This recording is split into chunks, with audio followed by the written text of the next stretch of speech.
You have joined Social Care Wales' register of the social care workforce in Wales.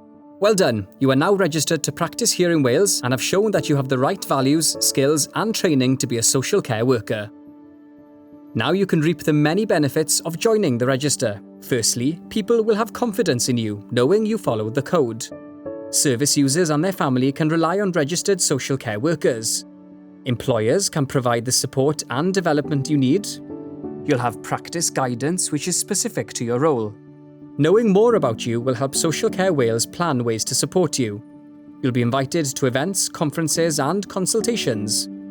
Registration is for up to 3 years with an annual fee. After that, you will need to renew, or your registration will lapse, which will mean your name will be removed from the register and you can't legally practice in Wales.